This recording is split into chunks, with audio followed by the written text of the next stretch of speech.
Vítajte na kanáli ProLeica. Canon dnes predstavil dve horúce novinky EOS R1 a R5 Mark II. My si dnes o nich povieme viac a jednu z nich si aj naživo ukážeme. Ako sa píše aj v tlačovej správe, tieto modely sú navrhnuté tak, aby posunuli profesionálnu fotografiu a video na nový level. Poďme sa teda pozrieť, čo nám prinášajú. Zatiaľ čo R1 je ako tradičná jednotka určená hlavne pre športových a spravodajských fotografov, o čom napovedá aj 24 megapixelový snímač, tak R5 Mark II s vysokým rozlíšením a 8K videom mierí na hybridných profesionálov, a teda tých, ktorí kombinujete video s fotografiou. Oba prístroje zdieľajú novú platformu tzv. Zrýchleného snímania, ktorá zahŕňa aj nový procesor Digic Accelerator, známy Digic X, a zároveň nové vysokorýchlostné snímače. Digic Accelerator bol pridaný, aby podporil spracovanie toho veľkého objemu dát spolu s Deep Learning. Toto riešenie poskytuje zvýšenie výkonu autofokusu, alebo teda automatického ostrenia, kontinuálneho snímania a celkovo obrazovej kvality. Vďaka tomu obe telá disponujú tzv. Dual Pixel CMOS s Dual Pixel Intelligent AF, presne takto volajú, ktoré ponúka lepšie sledovanie objektov a tiež detekciu alebo teda určovanie jednak aj tvári, ale aj vrchnej časti tela. Okrem toho si môžete do fotoaparátu uložiť aj konkrétne osoby a keď ich fotoaparát zaznamená a detekuje, môžete si ich vybrať a bude ostriť iba na nich a nebude teda ostriť na nejakých iných ľudí, na ktorých nechcete, aby ostril, alebo nejaké iné objekty, ktoré vám zavadzajú. Aparáty dostali aj nový mód, tzv. Action Priority, ktorý dokáže lepšie určovať akcie a nejaké konkrétne polohy v rôznych športoch a konkrétne sa jedná o futbal, volejbal a myslím, že ešte basketbal. Dokážete tak lepšie sledovať hráčov a zachytiť tie najlepšie momenty. R5 2 získava ponovom aj A-Control AF, a teda autofokus alebo automatické ostrenie, ktoré viete kontrolovať pomocou toho, že vám detekuje priamo vašu zrenicu. Systém má lepší senzor, ledky, väčšiu oblasť detekcie oka a taktiež aj vylepšený algoritmus. Oproti pôvodnej R3 by mal pracovať dvakrát lepšie. Obe telá majú vysokorýchlostné snímače, ktoré sú podsvietené a taktiež skladané.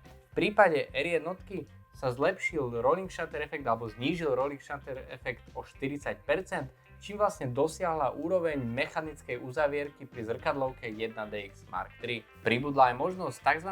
Prekontinuálneho snímania, a teda fotografovania, kedy fotíte už predtým, ako stlačíte spúšť. V prípade R5 2 je to 15 snímkov za sekundu a pri R1 až 20 snímkov za sekundu. Fotografovať sa dá do HEIF, JPEG alebo RAW formátu. Hľadačiky nemajú žiadne zatmenie alebo teda blackout efekt, a pri R1 má hľadačík skoro 10 miliónov bodov. Vďaka technológii Deep Learning, alebo teda hĺbkového učenia, tu máme dve nové možnosti editácia priamo v tele, bez nutnosti ďalšej nejakej úpravy v počítači a podobne. A to je poprvé redukcia šumu a po druhé upscaling, alebo teda zvýšenie rozlíšenia fotografií. Snímače sú samozrejme stabilizované a Canon uvádza výkon stabilizácie 8,5 EV. Pre kameramanov oba modely ponúkajú interne na kartu 12-bitový RAW, Canon Log 2 a 3, možnosť záznamu aj proxy priamo a 4-kanálového audia. Oba fotoaparáty ponúkajú aj HDMI výstup a jedná sa o plné HDMI alebo teda typ A. Zároveň ale viete počas natáčania Full HD videa aj fotografovať s vysokým rozlíšením, čo je veľmi zaujímavá funkcia, kedy môžete naraz točiť a zároveň robiť fotky. Poďme sa však ešte bližšie pozrieť na Canon EOS R5 Mark II, ktorú to mám aj fyzicky zastúpenú. Bohužiaľ, ako vidíte, jedná sa o sample, alebo teda vzorku, a tým pádom vám z nej nemôžem ukázať žiadne fotky ani videá a ani plne otestovať jej výkon.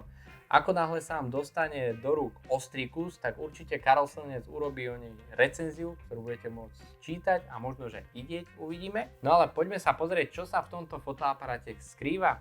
Tu za lamelami uzavierky máme skrytý 45 megapixelový skladaný snímač. Autofokus alebo automatické ostrenie dokáže ostriť až do -6,5 EV. Nový AF tracking je dostupný pri 30 snímkov za sekundu s elektronickou uzavierkou a minimálnym rolling shutter efektom. Prekontinuálne snímanie, keď fotíte skôr ako stlačíte spúšť, je dostupné, ako som spomínal, pri 15 snímkov za sekundu. Takisto je dostupný upscaling, a teda zvyšovanie rozlíšenia fotografie až do 180 megapixelov. A tiež tu máme možnosť redukcie šumu priamo vo fotoaparáte so zachovaním jemných detailov. Čo sa týka videa, je tu toho naozaj kopec. 8K 60p z plnej šírky senzoru, 4K 120 so zvukom, 4K 60 prevzorkované z 8K, ďalej tu máme možnosť waveformy, je tu ešte video proxy natáčanie, a teda že priamo zapisuje okrem hlavného videa aj proxy, fajly menšej kvality. No a okrem toho tu máme aj výkonnejšiu batériu, aby to všetko stíhala, LPE6P. No a keď počujete tento výkon, tak prvé, čo vás napadne, je to, že sa to bude prehrievať, tak toto by malo byť tiež vyriešené a konkrétne aktívnym chladením. Keď sa pozriete z boku a spodnej strany, vidno tu vstupy a pod nimi sa nachádza ventilátor, ktorý chladí celý fotoaparát, alebo teda odvádza teplo od snímača, aby sa neprehrieval. Samotné telo je pomerne kompaktné, veľmi dobre sa drží a nie je vôbec ťažké. Je vyrobené z magnéziovej zľatiny a samozrejme, že je utesnené. Hľadáčik má v porovnaní s predošlou R5, a tu si môžeme aj ukázať priamo vedľa seba, podstatne väčší vstup alebo väčší otvor a je to aj kvôli tej detekcii toho oka podľa mňa robené. Je dvakrát jasnejší ako pri starej R5, odolný voči zahmlievaniu a má rozlíšenie 5,76 milióna bodov. Keď sa tak v rýchlosti pozrieme na to telo a porovnáme ho s pôvodnou R5, tak vidíte, že väčšina vecí zostala zachovaná, grip je veľmi podobný, nedrží sa o nich horšie, telo je trošku hrubšie, tam pribudol malinký ventilátor. Prepínač on-off na pôvodnej R5 sa zmenil na prepínač medzi videom a fotkou a on-off, alebo teda zapnutie, vypnutie a pribudol tu aj lock, sa presunul tu za spúšť, čo kvitujem, pretože na to, aby ste zapli, vypli fotoaparát, nepotrebujete druhú ruku, čo je super. Voliče na strane palca vyzerajú identicky, takisto aj menu a RAID zostalo na rovnakej strane. Joystick sa trošku zmenil, nie je taký ostrý a na môj vkus sa s ním pracuje lepšie. Vrchný stavový riadok bol zachovaný, FN tlačítka sú na rovnakom mieste ako boli, takisto aj kruhové voliče. Sloty na karty sú identické, takisto aj rozmiestnenie vstupov na ľavej strane podobné s jediným rozdielom, a to veľké HDMI na R5 Mark II. No tak čo poviete na tieto horúce novinky od Canonu? Napíšte nám do komentárov, ktorá z nich sa vám páči viac. Za mňa je to dnes všetko, ja sa s vami lúčim a vidíme sa pri ďalších videách. Dovidenia.